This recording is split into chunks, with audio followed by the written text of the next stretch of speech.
এই রাজ, তুমি এখনো বসে বসে চা খাইতেছো? কালকে রাতে যে মুন্না বিদেশ থেকে আসছে তুমি জানো না? হাউ ফানি, মুন্না ভাই বিদেশ থেকে চলে আসছে। কালকে রাত 3টা বাজে আসছে, শীত পড়ছে তো তাই উঠতেও পারি না, রিসিভ করতে যাইতেও পারি না। তাহলে ব্রাদার মুন্না ভাইয়ের বাসায় দ্রুত যেতে হবে। বিদেশ থেকে তো অনেক কিছু আনে, পরে তো সব বিলে দিবে, আমাদের জন্য তো কিছু থাকবে না। কুইকলি হ্যাঁ, চলো। তাড়াতাড়ি চলো। চাচা বিলটা আমি আইসা দিতেছি। ব্রো চলো। এরে শিমুল, জি আব্বা। তোর বন্ধু মুন্না যে বিদেশ থেকে আইছি তুই জানোস না? কি বন্ধু মুন্না বিদেশ থেকে আইছে? আর এই কথা তুমি এখন কইতেছ আমারে? হয়তো কালকে রাত্রে আইছে, আমি বাজারে দিয়ে খাইলাম। যা দেখা করে যা। আচ্ছা আব্বা থাক, আমি সন্ধ্যার পরেই যামুনে, তুমি যাও। তোর বন্ধু তোর ব্যাপার, যাইস, আমি গেলাম।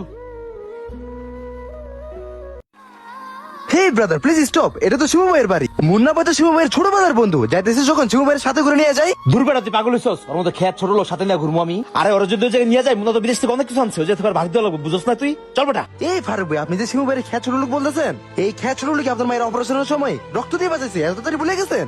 শোন বেটা, রক্তের গ্রুপ মিলে যে কেউ রক্ত দিতে পারে, এটা কোনো বড় বিষয় না। এই জন্য কি তার সাথে নিয়ে ঘুরতে হবে? চল বেটা, দেরি হয়ে যেতেছে। এই ভাই মুন্না ভাই মনে হয় বিদেশ থেকে মেলা কিছু নিয়ে আইছি। লন যাই আমি জিনিসগুলো বুঝে নিয়ে আই। মুন্না, এই মুন্না বন্ধু তুই কই? এই আয় এদিকে আয়। আরে রাজ আর ফারুক যে, ভালো আছিস তোরা? বন্ধু কি অবস্থা, তুই ভালো আছো? আরে WhatsApp brother. Hey brother, how are you? আরে রাজ, তুমি আগের মতোই আছো।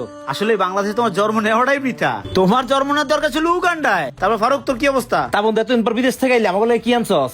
আসলে আমি বিদেশ থেকে হঠাৎ করে চলে আসছি তো কারোর জন্য কিছু আনতে পারি নাই। তবে দাঁড়া, তো করে নিরাশ করবো না। তুই তো আবার জামা কাপড় পছন্দ করস। নে বন্ধু, কিছু কেনাকাটা করে নিস। কি বেটা 5,000 টাকা দিলাম, কি ফকির নি? এই টাকাতে তো বেটা আমার একটা শার্ট হইব না। তুই আগের মতোই আসস। 1 2 3 4 5 এখন তৈব। ঠিক আছে বন্ধু, এবার হইব। রাজ লো, তোমারও 10 দিলাম। Thank you sweet brother. বন্ধু অনেকদিন ধরে বিরিয়ানি খাই না, ল তুই বিরিয়ানি খাওয়াবি? আরে সব ঠিক আছে, কিন্তু আমার বন্ধু শিমুল, ছোটবেলার বন্ধু শিমুলকে দেখতেছি না। ওরা তোরা নিয়ে আস নাই? দিল্লি তো বেটা আমার মুখটা নষ্ট কইরা। ওর মতো ছোট লোক খেয়ে তো কি আমাকে লগে চলতে পারে বেটা? হয়তো আমাকে লেভেলেই নাই। কোন সুইট ব্রাদার দিলেন মুড অফ করে? ও হচ্ছে গ্রামের গায়ে খেত, ওর সাথে কি আমাদের লেভেল ম্যাচ করে? ও আসলে একটা ছোট লোক খ্যাত। আমি কালকে রাইতে আছি, এখন বাজে বেলা 12টা, অথচ এখন পর্যন্ত দেখা করতে আসে নাই। আর আমি 6টা-7টা বছর বিদেশ রয়েছি, 1 মিনিটের জন্য হালা আমার ফোন দেয় না। আর ফোন দিলেই 9-6 কাজ করতেছি, এই সেই। এগুলো কোনো কথা ক না?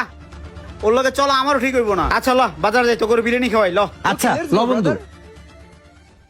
কাকা, ও কাকা, বাড়িতে আসনি? কে শিমুল ভাই, কিছু কইবেন?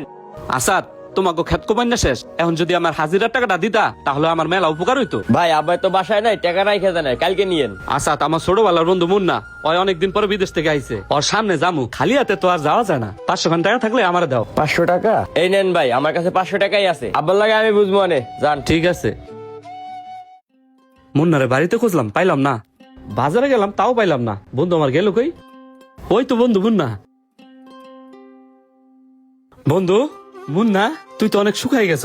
তুই কেমন আছ বন্ধু? আইছে সন্ধ্যার সময় দেখা করতে। কি হইছে ক? বন্ধু, আমি কালকেই খবর পাইছি তুই যাইছ, কিন্তু হাতে কামা ছিল, এজন্য আইতে পারি নাই। বুঝছি তুই কি লেগে আইছস। দাঁড়া। ও নশির ভেরি ব্যাড স্মেল ব্রো, ঠিক মতো গোসলটাও করে না। এই নে ধর, এখানে 10,000 টাকা আছে, কিছু কেনাকাটা করে নিস। ও বন্ধু, আমি টাকাটা কি করবো রে? তুই আইছ, এতেই আমি খুশি। নে তোর টাকা তোর কাছেই রাখ। বুঝছি, ধর ধর, এতে আর হইব না। বন্ধু বাড়াই দে, গরিব মানুষ না, সংসার চালানো লাগবো না ওর। এনে ধর, এইখানে আরো 10,000 আছে। ছোট লোকের ব্যাপার তো, বাজার টাজার করিস যা। বন্ধু, অনেকদিন পরে তোরে দেখছি, আমার কলজাটা জুড়ে গেছে। টাকাগুলা রাখ। বন্ধু, তোর সাথে কি আমার টাকার সম্পর্ক? বন্ধু, তুই মেলা দিন পরে আইছ, দাঁড়া, একটা জিনিস আনছি তোর লিগা। তোর হাতটা দে তো। এই বেটা, এটা তুই কি আনছস? 500 টাকা দামের ঘড়ি। মুন্নার হাতে দেখছস কি এটা? 50,000 টাকা দামের অ্যাপল ওয়াচ। জীবনে দেখছস? হে ব্রাদার কি বলছো? সে কি ব্র্যান্ড বুঝে? হি ইজ খেত। তোর ঘড়ি তুই লয়ে যা বেটা, ছোট লোক বাচ্চা নে ধর। জানতে যা বাইরা, যা ভাগ। আয় ফারুক, দাঁড়া। বন্ধু এদিকে আয়। কি হইছে বন্ধু?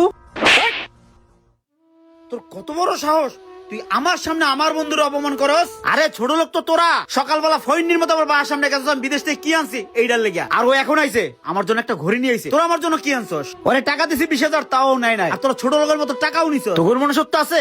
আরে আজকে যে আমি বিদেশ গেছি, কার টাকায় গেছি? তোরা কেউ আমার টাকা দাস নাই, কেউ হেল্প করস নাই। এই বন্ধু শিমুল, এই গাইয়া খাতি আমাকে হেল্প করছে।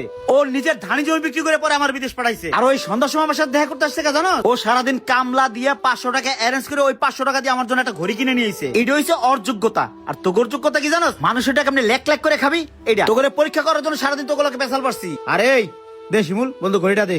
এই ঘড়ির কাছে আমার এই অ্যাপেল ওয়াচ কিচ্ছু না রে বেটা। দেখ এইটাই আমার কাছে অনেক কিছু, এটাই আমার জীবনের সেরা গিফট, যেটা দেওয়ার ক্ষমতা তোদের নাই, বুঝছ? যা আমার চোখের সামনে দে, বেরা যা। বন্ধু শিমুল, তুই কিছু মনে করিস না বন্ধু, ওর সামনে একটু নাটক করলাম, সরি বন্ধু। আচ্ছা শোন, পরিবারে কারোর জন্য কিছু আনতে পারি নাই, তোর জন্য আমি একটা জিনিস আনছি। তুই না ফোন ছাড়া কথা বলতে পারিস না, তোর যতবার ফোন দিছি আমি ফোনে পাই না, এই আইফোনটা আমি তোর জন্য আনছি বন্ধু, রাখ। বন্ধু তুই আসলে অনেক ভালো রে।